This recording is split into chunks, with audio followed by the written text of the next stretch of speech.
Pahalgam false flag operation کی آڑ میں اصل بھارتی عزائم سے پردہ اٹھ گیا۔ بھارت نے پاکستان کے ساتھ سنتاز معاہدہ معطل کر دیا، جبکہ اٹاری واگھا بارڈر بھی بند کرنے کا اعلان۔ تمام فورسز کو انتہائی چوکس رہنے کی ہدایت۔ بھارتی وزیر اعظم نریندر مودی کی زیر صدارت کابینہ کمیٹی برائے سلامتی کے اجلاس میں فیصلے کیے گئے۔ بھارت میں پاکستانیوں کا داخلہ بند، تمام پاکستانیوں کے ویزے منسوخ، جبکہ 48 گھنٹوں میں بھارت چھوڑنے کا حکم دیا گیا۔ اپنے شہریوں کو بھی پاکستان سے 1 مئی تک واپس آنے کی ہدایت۔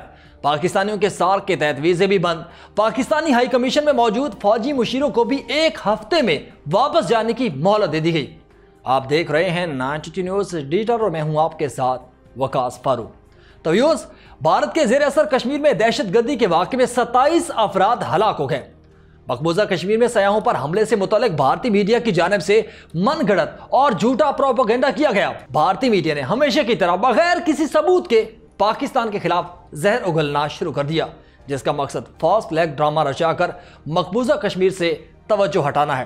3 بجے یہ حملہ ہوتا ہے اور 3:05 پر بھارتی میڈیا پروپیگنڈا شروع کر دیتا ہے۔ سوال یہ ہے کہ 5 منٹ کے اندر بھارتی میڈیا کو اتنے بڑے حملے کا پتہ کیسے چلا اور تمام تر الزامات پاکستان پر لگا دیے گئے۔ مقبوضہ کشمیر میں سیاحوں کے ساتھ پیش آنے والا یہ بدترین واقعہ ایسے وقت میں ہوا جب نائب امریکی صدر ہندوستان کا دورہ کر رہے ہیں۔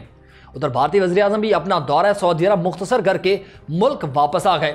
پہلگام واقعے کے بعد بھارت کی آبی جارحیت اور دیگر اقدامات کا بھرپور جواب دیتے ہوئے پاکستان نے سنتاس معاہدے کے اعلان کو مسترد کر دیا اور کہا کہ اگر پاکستانی ملکیت کے پانی کا بہاؤ روکا گیا تو اسے جنگی اقدام سمجھا جائے گا۔ جبکہ وزیر اعظم شہباز شریف کی زیر صدارت ہونے والے قومی سلامتی کمیٹی کے اجلاس میں سول اور عسکری قیادت شریک ہوئی اور اجلاس میں پہلگام میں بھارت کے فالس فلیگ آپریشن کے بعد پیدا ہونے والی ملکی داخلی اور خارجی صورتحال کا جائزہ لیا گیا۔ قومی سلامتی کمیٹی کے اجلاس نے سنتاس معاہدہ معطل کرنے کا بھارتی یک طرفہ اعلان مسترد کر دیا۔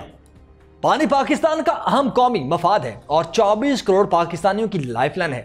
پاکستان اپنی لائف لائن کا ہر قیمت پر تحفظ کرے گا۔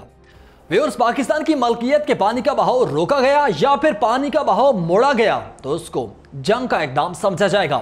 اور اجلاس کے اعلامیے کے مطابق قومی سلامتی کمیٹی نے عالمی معاہدوں کی منافی بھارت کے غیر ذمہ دارانہ رویے کا نوٹس لیا ہے اور اعلامیے میں کہا گیا کہ پاکستان بھارت کے ساتھ شملہ معاہدے سمیت تمام 2 طرفہ معاہدوں کو معطل کرنے کا حق رکھتا ہے اور پاکستان اس وقت تک 2 طرفہ معاہدے معطل کرنے کا حق رکھتا ہے جب تک بھارت پاکستان میں دہشت گردی سے باز نہیں آ جاتا۔ اعلامیے میں یہ بھی کہا گیا کہ بھارت کے کشمیر سے متعلق اقوام متحدہ کی قراردادوں پر عمل درآمد تک پاکستان 2 طرفہ معاہدے معطل کرنے کا حق رکھتا ہے۔ قومی سلامتی کمیٹی کے اجلاس کے اعلامیے کے مطابق واگھا بارڈر کے راستے سے بھارت سے تمام زمینی آمد و رفت معطل ہوگی اور بھارتی شہریوں کو دیے گئے سارک ویزا استثناء اسکیم کے ویزے معطل اور منسوخ کیے جا رہے ہیں اور اس اسکیم کے تحت پاکستان میں موجود سکھ مذہبی یاتریوں کو استثناء حاصل ہوگا۔ اعلامیے میں کہا گیا کہ سارک ویزا استثناء اسکیم کے تحت تمام بھارتی شہریوں کو 48 گھنٹوں میں ملک چھوڑنے کی ہدایت کی جا رہی ہے۔ اسلام آباد میں موجود بھارتی دفاعی، بحری اور فضائی مشیر ناپسندیدہ شخصیات قرار دیے گئے۔ ناپسندیدہ شخصیات کو 30 اپریل 2025 تک پاکستان چھوڑنے کی ہدایات جاری کر دی گئیں۔ ادھر بھارتی ہائی کمیشن میں ان پوسٹوں کو منسوخ سمجھا جائے گا اور ان مشیران کے معاون عملے کو بھی بھارت واپس جانے کا حکم دے دیا گیا۔ قومی سلامتی کمیٹی کے اجلاس کے اعلامیے میں کہا گیا کہ بھارتی ہائی کمیشن اسلام آباد کے سفارتی عملے کی تعداد 30 تک محدود کر دی گئی، جس کا اطلاق 30 اپریل سے ہوگا۔ اعلامیے کے مطابق بھارتی ملکیت یا پھر بھارتی آپریٹرز کی تمام پروازوں کے لیے پاکستانی فضائی حدود فوری طور پر بند کر دی گئی اور بھارت کے لیے ہر قسم کی تجارت، خواہ کسی تیسرے ملک کے ذریعے ہی کیوں نہ ہو، فوری طور پر معطل کر دی گئی۔ پاکستان نے واگھا بارڈر فوری طور پر بند کرنے کا فیصلہ کیا ہے۔ قومی سلامتی کمیٹی کے اعلامیے میں کہا گیا کہ بھارت کے اس اقدام کا قومی طاقت کے ساتھ بھرپور طریقے سے جواب دیا جائے گا۔ اعلامیے میں یہ بھی کہا گیا کہ بھارت کے جارحانہ اقدامات نے 2 قومی نظریے اور قائد اعظم کے خدشات کو درست ثابت کر دیا۔ اعلامیے میں کہا گیا کہ پاکستان قوم امن کی خواہاں ہے۔ پاکستانی قوم اپنی خود مختاری، سلامتی، عزت اور ناقابل تنسیق حقوق پر کبھی کوئی سمجھوتا نہیں کرے گی۔ اعلامیے کے مطابق پاکستان اور مسلح افواج کسی بھی غلط قدم کے خلاف مکمل طور پر تیار ہے۔ پاکستان اور مسلح افواج اپنی خود مختاری اور سرحدی سالمیت کے دفاع کی صلاحیت رکھتے ہیں۔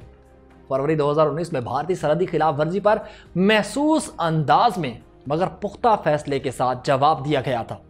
اعلامیے میں کہا گیا ہے کہ بھارت کا کشمیر پر قبضہ اقوام متحدہ کی قراردادوں کی مسلسل خلاف ورزی ہے اور پہلگام واقعے کو سیاسی مقاصد کے لیے استعمال کرنا بھارت کی گھٹیا سوچ ہے۔ کلبھوشن جادیو بھارت کی ریاستی دہشت گردی کا زندہ ثبوت ہے۔ اعلامیہ میں کہا گیا ہے کہ پاکستان دہشت گردی کے خلاف عالمی جنگ میں صف اول کا ملک ہے اور بھارتی پروپیگنڈا ناکام ہو گیا۔ قومی سلامتی کمیٹی کے اجلاس کے بعد دیگر وفاقی وزراء کے ساتھ پریس کانفرنس کرتے ہوئے خواجہ آصف نے واضح کیا کہ ہم ایسی دہشت گردی سے نمٹنے کے لیے ہمہ وقت تیار ہیں۔ پاکستانی شہروں میں شہریوں کو نشانہ بنایا گیا تو جواب بھارت کے شہروں میں اسی طرح دیا جائے گا۔ وزیر دفاع نے مزید کہا کہ بھارت نے ماحول گرم کرنا چاہا تو ہم بھی تیار ہیں۔ جب بھارت جیسا دشمن پڑوس میں ہو تو ہمارے میزائل تجربات جاری رہیں گے۔ 24 کروڑ عوام مسلح افواج کے ساتھ کھڑی ہے۔ کہا کہ ہم اپنے دفاع کا پورا حق رکھتے ہیں۔ خواجہ آصف نے مزید کہا کہ ہماری مغربی سرحد پر بھارت نے BLA اور TTP کو مسلط کیا ہوا ہے۔ کسی اور ملک میں ایسا سرٹیفائڈ دہشت گرد حکمران نہیں ہے۔ BLA اور TTP کے لیڈرز بھارت میں ہیں۔ ہم نے دہشت گردی کی مذمت کی ہے۔ پاکستان دنیا کے ہر کونے میں دہشت گردی کی مذمت کرتا ہے۔ وزیر دفاع نے اس موقع پر مزید یہ بھی کہا کہ پاکستان میں دہشت گردی کے واقعات میں بھارت ملوث ہے۔ جو BLA کر رہی ہے، جو افغانستان سے ہو رہا ہے، اور اس میں بھارت کا ملوث ہونا نظر آتا ہے، کیونکہ ان دہشت گردوں کو واضح طور پر فنڈنگ کرتی ہے۔ اور بطور ریاست بھارت نے کینیڈا اور امریکہ میں دہشت گردی ایکسپورٹ کی۔ دہشت گردی کے باعث کینیڈا نے بھارت کے خلاف احتجاج کیا، جبکہ سب سے بڑی زندہ گواہی ہمارے پاس کلبھوشن جادیو بیٹھا ہوا ہے۔ انہوں نے کہا کہ ہم کسی پریشر میں آنے والے نہیں ہیں۔ انہوں نے ہماری ایئر سپیس کی خلاف ورزی کی، ہم نے اپنی ایئر سپیس کا دفاع کیا۔ کہا کہ ایک کم درجے کی لڑائی بھارت پاکستان کے ساتھ لڑ رہا ہے۔ اگر بھارت نے کوئی ایڈونچر کرنا چاہو تو پاکستان تیار ہے۔ پاکستان اپنے دفاع میں کسی بین الاقوامی دباؤ کو خاطر میں نہیں لائے گا۔ پاکستان کی افواج اور عوام اپنی سرزمین کے ذرے ذرے کا دفاع کریں گے۔ نائب وزیر اعظم اور وزیر خارجہ اسحاق ڈار نے انکشاف کیا کہ نئی دلی میں پاکستانی ناظم الامور کو جو ڈیمارش دیا گیا اس میں بھارتی حکومت کے تمام فیصلے لکھے گئے، لیکن سنتاس معاہدے کی معطلی کا کوئی ذکر نہیں۔ اسحاق ڈار نے وفاقی وزراء کے ساتھ پریس کانفرنس میں مزید کہا کہ بھارت کے پاس پہلگام حملے سے متعلق کوئی شواہد ہیں تو دنیا اور پاکستان کے ساتھ شیئر تو کرے۔ انہوں نے کہا کہ ہمارے پاس ثبوت ہیں کہ سری نگر میں ایسے غیر ملکی آئے ہیں جن کے پاس بھاری ہتھیار موجود ہیں۔ بھارتی خفیہ ایجنسی نے ان لوگوں کو سری نگر میں رکھا ہوا ہے۔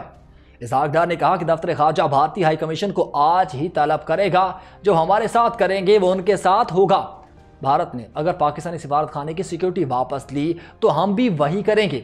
اسحاق ڈار کی جانب سے مزید کہا گیا کہ پاکستان نے جعفر ایکسپریس واقعے سے متعلق حقائق اقوام متحدہ میں پیش کیے، جبکہ بھارت ہمیشہ صرف بلیم گیم کرتا ہے۔ ہماری مسلح افواج ہر قسم کے چیلنج کے لیے تیار ہیں۔ کہا کہ کسی نے کوئی ایڈونچر کرنے کی کوشش کی تو اس کا ماضی سے زیادہ برا حشر کیا جائے گا۔ اور بھارت کی ہندو انتہا پسند حکومت نے گزشتہ روز پہلگام واقعے کی تحقیقات کے بغیر روایتی ہٹ دھرمی کا مظاہرہ کرتے ہوئے پاکستان کو مورد الزام ٹھہرایا اور 1960 کے عالمی بینک کی ثالثی میں طے پانے والے دریاؤں کے پانی کی تقسیم کے سنتاس معاہدے کو معطل کر دیا تھا۔ ویورز، بھارت کی ہٹ دھرمی یہ پروپیگنڈا آج کا نہیں، بھارت اس طرح کا پروپیگنڈا سالوں سے کرتا آ رہا ہے۔ بھارت میں کچھ بھی ہو، تمام تر الزامات پاکستان پر لگا دیے جاتے ہیں، کوئی ثبوت پیش نہیں کیا جاتے۔ LOC کی اس بار کچھ ہو تو پاکستان واضح ثبوت دیتا ہے، جب کہ LOC کی اس بار کچھ ہو تو بھارت کے پاس کسی قسم کے کوئی ثبوت نہیں ہوتے۔ کچھ بھی ہو، تمام تر الزامات پاکستان پر لیکن ثبوت پیش نہیں کیے جاتے۔ بھارت یہ آبی جارحیت بڑے عرصے سے کھیلنا چاہ رہا تھا اور اب وہ موقع ہے جب بھارت نے پاکستان کے خلاف سنتاس معاہدے کی معطلی کے حوالے سے بیان جاری کیا ہے۔ سوال یہ اٹھتا ہے کہ معاہدہ 1960 میں ہوا، اس کے بعد جنگیں ہوئیں، 1965 کی جنگ ہوئی، 71 کی ہوئی، کارگل ہوا، تب اس معاہدے کی معطلی کی بات نہیں ہوئی۔ تو اب جبکہ ایک پروپیگنڈا کیا گیا، پاکستان اس حملے میں کہیں ملوث نہیں، تو بھارت یہ معطلی یہ سامنے کیوں لے کے آیا ہے؟ سوال تو اور بھی بہت سارے ہیں، بھارت کو ان سوالات کے جواب دینے ہوں گے۔ اگلے ولاگ تک مجھے دیں اجازت، اللہ حافظ۔